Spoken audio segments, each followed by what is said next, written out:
Hey y'all, welcome to Kamira's Kitchen. Today I'm going to show you how to make some big, soft, delicious cookies and cream cookies. Yes, y'all, we are doubling up on the cookies. We are adding chocolate chips. We are going all of the way. The ingredients for these cookies is so simple, guys. Of course, we're using butter, sugar, the melanated sugar, the Caucasian sugar, eggs. I am going to put a touch of cinnamon. Now, I have white and semi-chocolate chips. You could use one or the other, but I'm just going to be using both today. And of course, some Oreos for the cookies and cream effect. I'm going to step these up by making some browned butter. This is actually optional. If you don't want to do the brown butter, you don't have to do it. Okay, you do what you want to do.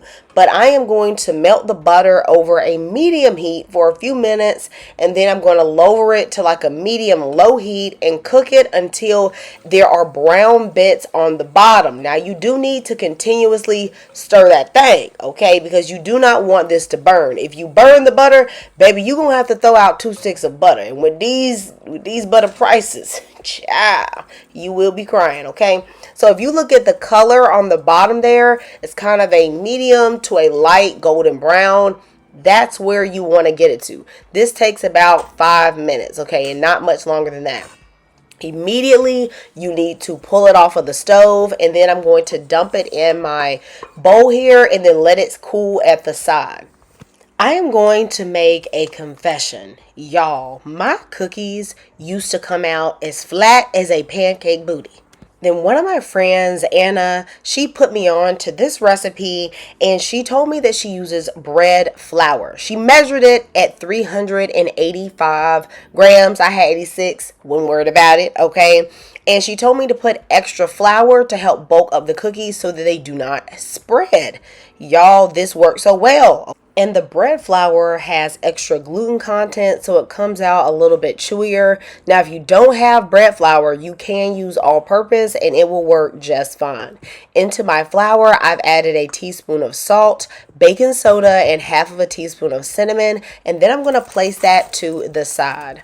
Now, guys, I'm going to bust out my Oreos. And when I picked out 12 Oreos, I realized that I had taken out almost a third of the package. Isn't that crazy? Like, I feel like I remember a time when 12 Oreos, wasn't even that much of the package. But, we ain't even gonna get into that, okay? So I'm gonna chop up these Oreos and I'm going to cut them into fourths, kind of like biggish pieces. And then I'm gonna continue to make my cookie base. I have 3/4 of a cup of the brown and the white sugar. I'm going to mix that into my slightly cooled, more like room temperature brown butter. I'm going to whip that thing. Now, you can't truly cream it, but make sure it's combined well and that there's no lumps in that sugar.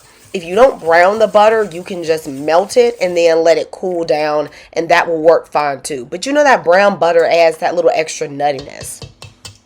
Into this butter and sugar mixture, crack in 2 eggs, and you want to make sure you mix that until it has a little bit of a silky appearance. Whip that thing. Now, I know my whisk look a little beat up.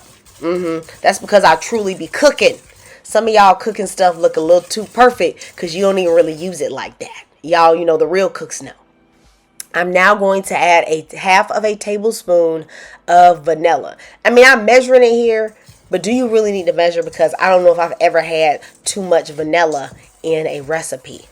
Once I mix that in, I'm going to combine my flour mixture into my wet mixture. Of course, this is going to make the perfect dough base. Now, if you didn't want to make cookies and cream cookies here, you could just do whatever you want to do. Okay? If you don't want to add the Oreos, you're just going to double up on the chocolate chips. Or what my favorite thing to do is to cut up like dark chocolate bars, like some real dark chocolate. I'm talking about some 85%. You know what I'm saying? I'll cut up about a cup, and then I'll also combine that with the semi-sweet, and you mix that thing in there. Oh my goodness, so delicioso. All right.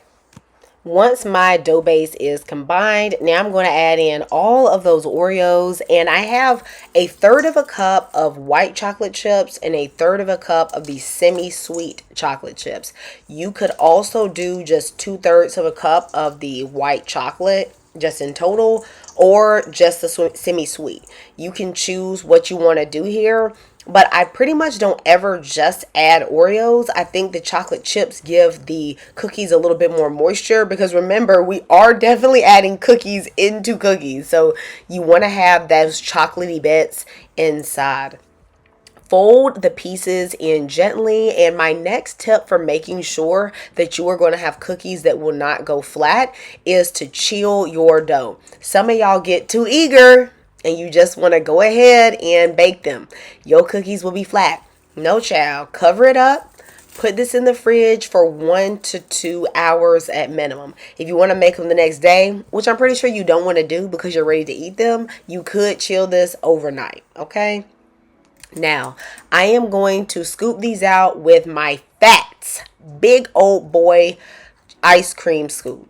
You don't need to make yours as big as mine. I was trying to go for this crumble cookie, larger than life. Why is this cookie so big? I want it so badly type look. You know what I'm saying? Mouth watering. I'm going to start off by baking 6 cookies at a time.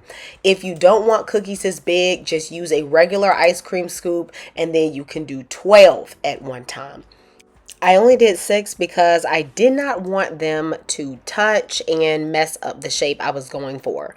Now, I was going to make these so large that I even decided to add on a little more cookie dough on top of what I had already put. I put it right on top because I wanted them to be like miles high.